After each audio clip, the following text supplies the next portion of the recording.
देखो आज की वीडियो के दो बड़े सवाल, क्या बुल्स आय सुधर चुका है, क्या वेनेसा मर चुकी है। दोनों सवालों के जवाब इस वीडियो के थ्रू आप तक पहुंचाए जाएंगे। डेयरडेविल बॉर्न अगेन सीजन 2 का एपिसोड 4 रिलीज कर दिया गया है, जिसकी मेन हाईलाइट यही दोनों है। एपिसोड 4 को 9.5 की रेटिंग दी गई है, जो काफी अच्छी रेटिंग है। मुझे लगता है ये भी कम दी है, इससे ज्यादा देनी चाहिए थी। इस एपिसोड में जो हमें बताया गया था कि ये एपिसोड टर्न होगा आगे की स्टोरी के लिए, तो वो वाकई ही टर्न दिखाए गए हैं, जो काफी अच्छा भी लग रहा है कि अब विल्सन फिस्क क्या करेगा। क्या मैट मर्डॉक के लिए रास्ते और ज्यादा तंग हो जाएंगे। मैंने इसके जितने भी एपिसोड देखे हैं ना, उन सब में सबसे ज्यादा ग्रिटी ये गया है, ये काफी ज्यादा वायलेंट चले गए हैं। मुझे समझ में नहीं आ रहा था कि मैं इसके बारे में कैसे बात करूं, लेकिन मैंने फिर अपने अल्फाज इकट्ठे किए और इसके बारे में बात करना अब शुरू किया मैंने। देखो यार, एपिसोड 4 का नाम रखा गया है ग्लव्स ऑफ, जो समझ में भी आता है कि विल्सन फिस्क की फाइट को रिप्रेजेंट कर रहा है, लेकिन दूसरी तरफ ये चीज भी रिप्रेजेंट कर रहा है कि अब सारे कैरेक्टर्स वापस उसी वायलेंट मोड में जाने वाले हैं, जहाँ खून खराबा देखने को मिलेगा, जहाँ वो वाला इमोशनल ड्रामा साइड पे कर दिया जाएगा जो पॉलिटिक्स के नाम पर किया जा रहा है। अब सिर्फ और सिर्फ 1-to-1 पर्सनल फाइट की जाएगी, जहां हमें मैट मर्डॉक और विल्सन फिस्क गधे घोड़े की तरह लड़ते नजर आएंगे। एपिसोड 4 स्टार्ट होता है बुल्सआय के कैरेक्टर से, जो हमें दिखाता है कि वो काफी नॉर्मल लाइफ गुजार रहा है और काफी अच्छे से अपनी रूटीन को फॉलो कर रहा है। उसने चर्च के आसपास एक घर ले रखा है, वो रोजाना चर्च में जाता है, वहाँ से वापस आता है, अपने पड़ोसियों का ख्याल रखता है। लेकिन एक दिन थोड़ा बहुत मूड में आकर वो कैफे में जाता है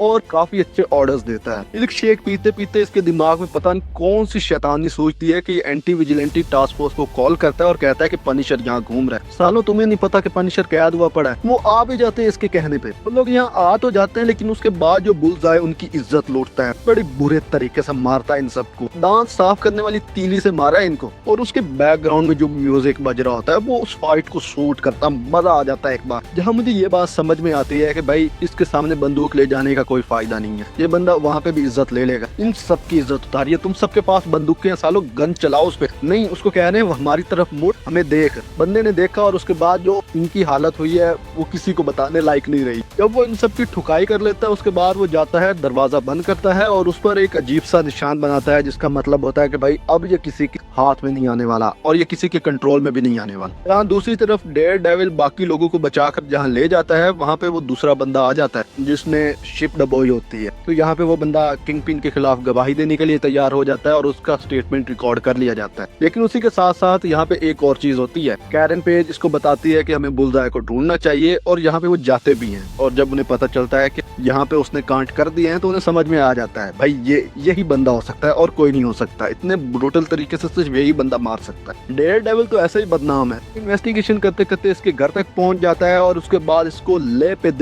दे मारता है। जहाँ पे ये बात समझ में आती है कि मैट अब वो वाला इंसान नहीं बचा है जो फॉगी के टाइम पे हुआ करता था। अब बस उसको एक ही चीज सताती है कि मुझे फॉगी के कातिल को अंधे तरीके से मारना है। लेकिन यहाँ पे होता यह है कि बुल्सआय यहाँ से भाग निकलता है और वो ये कहता है कि भैया एक गलत काम के बदले में एक नेक काम करूंगा। मैंने फॉगी को मारा है, कोई बात, मैं उसके बदले में विल्सन फिस्क को उड़ा दूं। और दूसरी तरफ हमें दिखाया जाता है कि जो कैरन पेज है वो क्रिस्टन से मिलती है और उससे कहती है कि भैया तू आ और वो बयान ले ले। जो जाहिर बात है कि मैंने पहले बताया है कि वो बयान लिया जाता है और वही क्रिस्टन के थ्रू लिया जाता है ताकि एक लॉयर जाकर लड़ाई लड़ सके। दूसरी तरफ हेक्टर अयाला की भांजी एंजेला डेल टोरो को भी एक काम सौंपा जाता है, जो वो काफी अच्छे तरीके से कर भी देती है। और वो जो एक चिप होती है वो उसके थ्रू उन्होंने पहुंचानी होती है बीबी के पास, और वो बीबी के पास पहुंच भी जाती है। जिस तरह वो पहुंचाती है वो काफी ज्यादा एंटरटेनिंग होता है। दूसरी तरफ बीबी भी इस तरह के काम कर रही है जिसके जरिए से विल्सन फिस्क की इमेज को धचका पहुंच सके। वो विल्सन फिस्क के खिलाफ हर रोज एक व्लॉग रिकॉर्ड करती है, और काफी अलग नजरिए से और काफी अलग तरीके से, जो काफी अच्छा भी लगता है और काफी मजा भी दिलाता है। जैसे ही विल्सन फिस्क को पता चलता है कि उसके खिलाफ एक बंदा गवाही देने को तैयार हो गया, तो उसका बंदा जाकर उसको टपका देता है। अब मुझे नहीं पता है कि उसने टपकाया है कि नहीं टपकाया, लेकिन गन चलने की आवाज आई।